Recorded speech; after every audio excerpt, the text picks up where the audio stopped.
नमस्कार, मैं शंभू कुमार सिंह और आप देख रहे हैं निसल दस्तक। आज की सबसे बड़ी खबर बता रहा हूं। आजाद देश का सबसे बड़ा प्रदर्शन हो रहा है, किसानों से भी बड़ा प्रदर्शन, दुनिया का सबसे बड़ा प्रदर्शन हो रहा है। आप कल्पना कर सकते हैं, 1 करोड़ लोग, भारत के 1 करोड़ युवा एक जैसा सोच रहे हैं।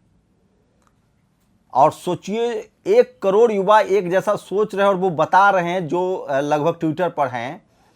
और सोचिए, ऐसे कम से कम 10 करोड़ युवा होंगे जो इसी तरह से बेरोजगार हैं, उनके पास लैपटॉप नहीं है, कंप्यूटर नहीं है और वो ट्विटर पर नहीं है। आज ट्विटर पर ट्रेंड कर रहा है मोदी जॉब दो। लेकिन सबसे बड़ी विडंबना देखिए कि इस देश की मीडिया, टेलीविजन और अखबार अगर ये खबर चला दे तो ये सरकार गिर जाएगी, औकात में आ जाएगी। लेकिन ऐसा नहीं करेंगे क्योंकि उनको आपके रोजगार से मतलब नहीं है, उनको सिर्फ हिंदू मुसलमान से मतलब है। मैं फिर कह रहा हूं, इस देश के हर घर में 2 बीजेपी के कार्यकर्ता हैं, एक टीवी और एक अखबार। इस देश में जो टीवी और अखबार है वो खबर नहीं, मोदी जी का प्रचार कर रहा है, सरकार का प्रचार कर रहा है, वो बेमतलब की बहस करा रहा है। आप सोचिए कि ये जो ट्रेंड हो रहा है, मुझे मोदी जी रोजगार दो, अब तक 6 मिलियन मतलब 60 लाख युवाओं ने ट्वीट कर दिया है। आप कल्पना कर सकते हैं, आजाद भारत का सबसे बड़ा आंदोलन है ये। आंदोलन के तरीके बदलते रहे। पहले लोग सड़कों पर निकलते थे अंग्रेजों के दौर से लेकर, उसके बाद अब सोशल मीडिया के जरिए ट्रेंड हो रहा है। इससे आप मोनोपोली समझ सकते हैं और ये पूरी दुनिया के अखबारों में आज खबर छपेगी, लेकिन भारत का टीवी अखबार इस पर आपको नहीं दिखाएगा। एक बात मैं और चाहता था, लेकिन उससे पहले मैं कुछ और, लास्ट में मैं बताऊंगा इस बात को, लेकिन उससे पहले कुछ एक और बात बता दूं। आज मैं सुबह सुबह ऑल इंडिया रेडियो सुनता हूं सर, मैं जानबूझ के रेडियो सुनता हूं कि इसमें सरकार के बारे में क्या क्या बताया जा रहा है। प्रधानमंत्री मोदी आज कोयम्बटूर दौरे पर, उन्होंने साफ कह दिया है कि कोई भी रेल हो, चाहे सेल हो, वेल हो, गेल हो, कोई भी कंपनी अब सरकारी नहीं रहेगी, वो सब बेच देंगे।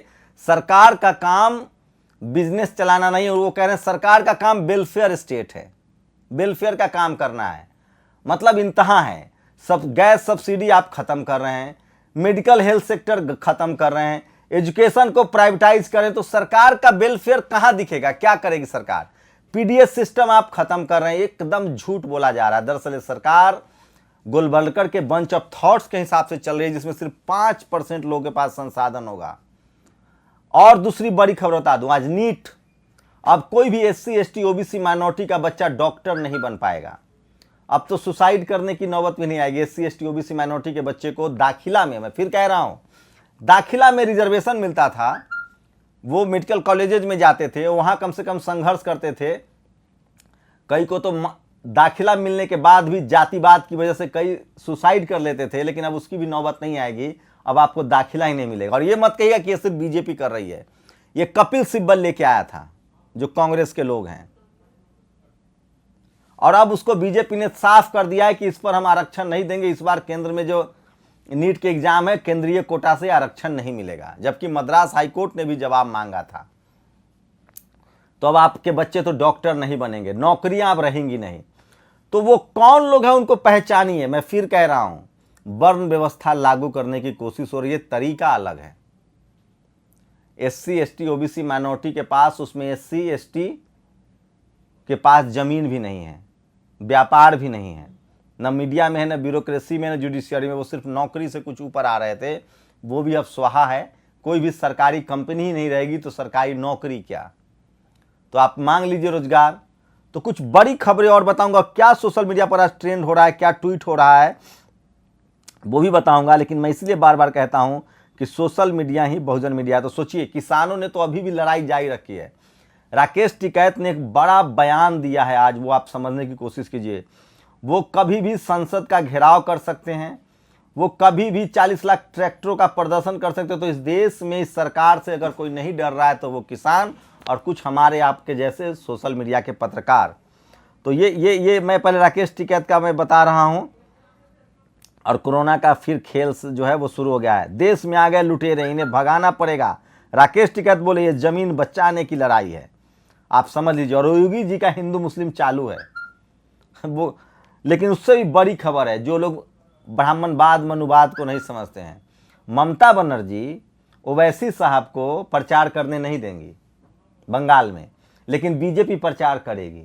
मतलब इस देश में दलित का नेता नहीं हो सकता। रावण जेल जाएगा, मायावती बेईमान है, लालू, मतलब पक्ष भी हो वो और विपक्ष भी वो, या तो बीजेपी आ जाए या ममता बनर्जी रहे, लेकिन ओवैसी नहीं जा सकते हैं, चंद्रशेखर नहीं जा सकते हैं, कोई लालू नहीं हो सकता है, कोई ओवैसी नहीं हो सकता है, कोई अजमल नहीं हो सकता है। तो ये बात इस देश के एससी एसटी ओबीसी माइनॉरिटी के लोगों को समझना पड़ेगा। ये जो चाहे लेफ्ट वाले हो मनुवादी या राइट वाले मनुवादी या इस तरह के सेकुलर मनुवादी, चाहे वो नवीन पटनायक हो चाहे वो ममता बनर्जी हो, ये दिखेंगे आपको सेकुलर फैब्रिक में, लेकिन इनके अंदर घोर जातिवाद भरा होता है। उसी पश्चिम बंगाल में ज्योति बसु ने कभी ओबीसी आरक्षण लागू नहीं होने दिया। तो ये समझना पड़ेगा कि इस देश में दलित का कोई नेता नहीं हो सकता, दलित समाज से कोई नेता देश का उभर नहीं सकता है, मुस्लिम समाज से कोई ओवैसी नहीं उभर सकता है, मुस्लिम समाज से, पिछड़ा समाज से कोई लालू मुलायम नहीं बन सकता। अगर बन भी जाए तो वो अपने आइडियोलॉजी की बात नहीं कर सकता है। तो ये भी समझना पड़ेगा। और मैं फिर कह रहा हूं 25 करोड़ से ज्यादा संख्या है मुसलमानों की, 25 से 30 करोड़ संख्या है इस देश में शेड्यूल कास्ट की, 15 से 20 करोड़ संख्या है शेड्यूल ट्राइब की, 25 करोड़ 30 करोड़ संख्या इस देश में ओबीसी की, किसान जातियों की। जब तक एक नहीं होंगे आप सत्ता में ऐसे ही दाने दाने के लिए मोहताज रहेंगे और 5% लोग जो हैं वो आपको इस तरह से गुलाम बना के रख देंगे। ये आपको समझना पड़ेगा। सांसद मोहन देलकर खुदकुशी के सुसाइड नोट में एसपी, कलेक्टर समेत कई बड़े अधिकारियों का नाम। महाराष्ट्र सरकार ने कहा होगी जांच। अब बताइए, शेड्यूल ट्राइब आदिवासी समाज का एक सांसद एसपी कलेक्टर के दबाव में सुसाइड करने के लिए मजबूर हो जाता है।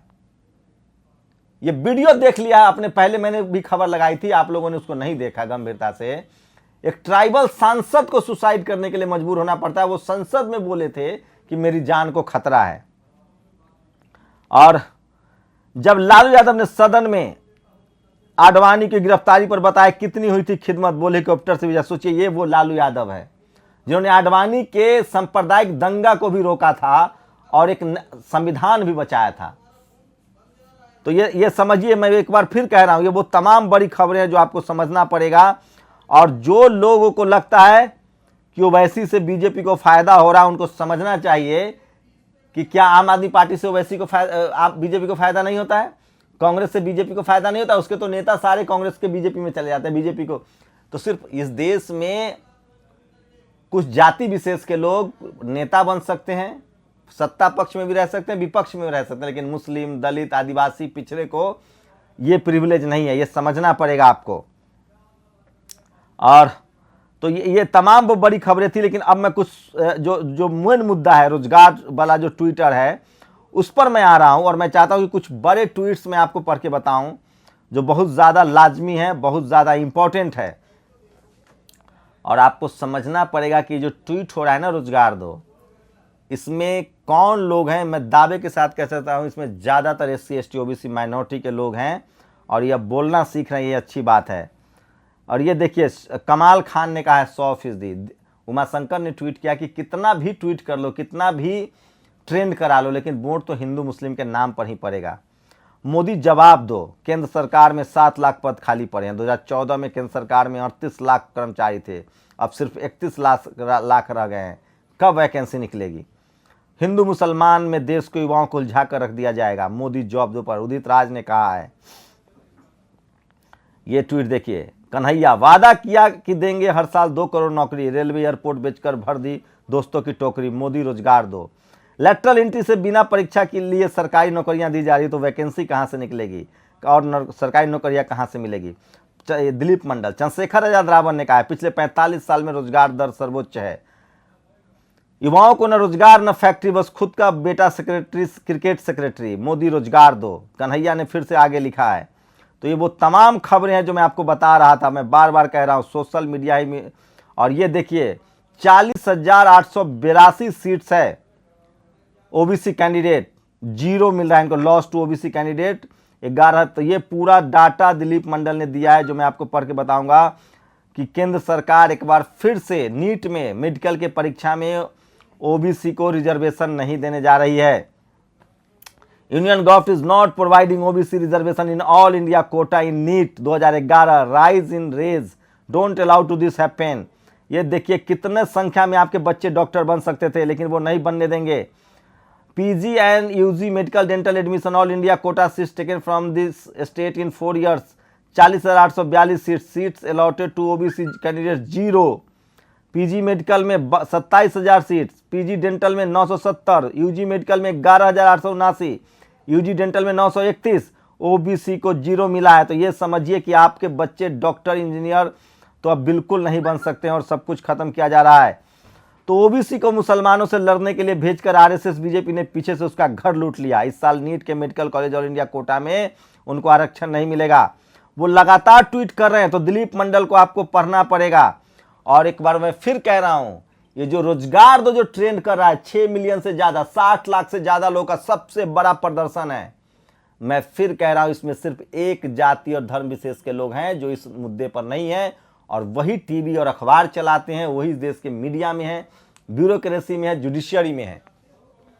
लेकिन आप सोचिए कि इस देश का टीवी, अगर ये 60 लाख लोग टीवी देखना छोड़ दें, अखबार छोड़ दें, सोचिए आप 1 करोड़, अनुमान है कि 1 करोड़ युवा शाम तक ट्वीट करेंगे। अगर टीवी अखबार ने इस खबर को नहीं दिखाया, अगर शाम की डिबेट होगी, 1 करोड़ आदमी सोचिए अगर सड़क पर निकल जाए कहीं, तो ये टीवी अखबार इस देश में वो भी नहीं दिखाया जाएगा। ट्वीट तो छोड़ दीजिए, ट्रेंड तो छोड़ दीजिए। तो इस देश के बहुजनों को, अगर इस देश के तमाम तरक्की पसंद, संविधान पसंद लोगों को अगर इस सरकार से काम लेना है, तो इनको टीवी अखबार को बायकॉट करना होगा, क्योंकि मोदी को ठीक करना है तो टीवी अखबार को ठीक करना होगा। ये सरकार सिर्फ टीवी और अखबार के भरोसे चल रही है। आप लोग की क्या प्रतिक्रिया, अपनी प्रतिक्रिया जरूर दीजिए। शुक्रिया। नेशनल दस्तक की आपसे गुजारिश है कि अगर इसको बचाना चाहते हैं तो नेशनल दस्तक को सब्सक्राइब करने के लिए रेड कलर के सब्सक्राइब बटन को दबाएं, फिर बेल आइकन की घंटी दबाएं। नेशनल दस्तक को बचाने के लिए बहुत जरूरी है कि हर खबर को शेयर करें, लाइक करें, कमेंट जरूर करें।